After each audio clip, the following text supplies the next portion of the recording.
അബ്ദുല്ലാഹി ഇബ്നുൽ മുബാറക് റളിയല്ലാഹു അൻഹുവിൽ നിന്ന് ഉദ്ധരിക്കുന്നു, ഞാൻ ഒരു വർഷം ഹജ്ജ് ചെയ്ത ശേഷം ഹറമിൽ വിശ്രമിക്കുകയായിരുന്നു. എന്റെ സ്വപ്നത്തിൽ രണ്ട് മലക്കുകൾ ആകാശത്തിൽ നിന്ന് ഇറങ്ങി വന്നത് കണ്ടു. ഒരു മലക്ക് മറ്റേ മലക്കിനോട് ചോദിച്ചു, ഇക്കൊല്ലം എത്ര പേർ ഹജ്ജിൽ പങ്കെടുത്തു? 6 ലക്ഷം പേർ എന്ന് മറ്റേ മലക്ക് പറഞ്ഞപ്പോൾ ഇവരിൽ എത്രയാളുടെ ഹജ്ജ് സ്വീകരിക്കപ്പെട്ടു എന്ന് ചോദ്യമുണ്ടായി. ആരുടെയും ഹജ്ജ് സ്വീകാര്യമായില്ല എന്നായിരുന്നു മറുപടി. പിന്നീട് മലക്ക് പറഞ്ഞു, ഡമസ്കസിലെ മുവഫഖ എന്ന ചെരുപ്പ് കുത്തി ഹജ്ജിൽ പങ്കെടുത്തിട്ടില്ലെങ്കിലും അയാൾക്ക് അതിന്റെ പുണ്യം ലഭിക്കുകയും അയാളുടെ ഹജ്ജിന്റെ ബറക്കത്ത് കൊണ്ട് എല്ലാവരുടെയും ഹജ്ജ് അല്ലാഹു സുബ്ഹാനഹു വ തആല സ്വീകരിക്കുകയും ചെയ്തിരിക്കുന്നു. ഇത് കേട്ട് ഉണർന്ന ഞാൻ താമസിയാതെ ഡമസ്കസിലേക്ക് പുറപ്പെട്ടു. ചെരുപ്പ് കുത്തിയായ മുവഫഖിനെ അന്വേഷിച്ചു കണ്ടെത്തി.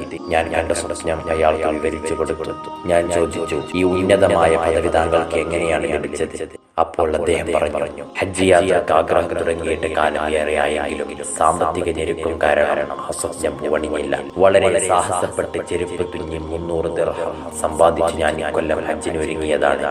ഒരിക്കൽ ഗർഭിണിയായ എന്റെ ഭാര്യയ്ക്ക് അയൽപ്പക്കത്ത് നിന്ന് മാംസത്തിന്റെ വാസനയേറ്റപ്പോൾ അവൾക്ക് ആ ഭക്ഷണത്തോടുള്ള ആഗ്രഹം ജനിച്ചു.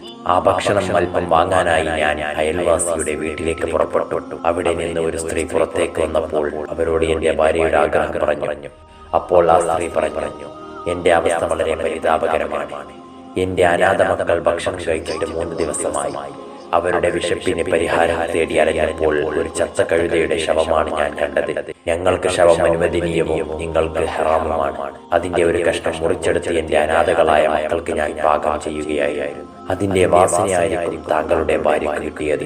ഇത് കേട്ട് ഞാൻ വീട്ടിലെത്തി ഹജ്ജ് യാത്രക്ക് ഒരുക്കി വെച്ച 300 ദിർഹം എടുത്ത് അനാഥകളുടെ ആവശ്യത്തിന് ചെലവാക്കാൻ അയൽവാസിക്ക് നൽകി. വീട്ടുമുറ്റത്ത് തന്നെ ഹജ്ജുള്ളപ്പോൾ എന്തിന് മക്കയിലേക്ക് പോകണമെന്ന് ഞാൻ കരുതി. ഇതായിരിക്കാം ഞാൻ ചെയ്ത പുണ്യം. അല്ലാഹു സുബ്ഹാനഹു വ തആല നാമേവർക്കും ജീവിതത്തിൽ ഒരു പ്രാവശ്യമെങ്കിലും ഹജ്ജും ഉംറയും ചെയ്യാനുള്ള ഭാഗ്യം നൽകുമാറാകട്ടെ.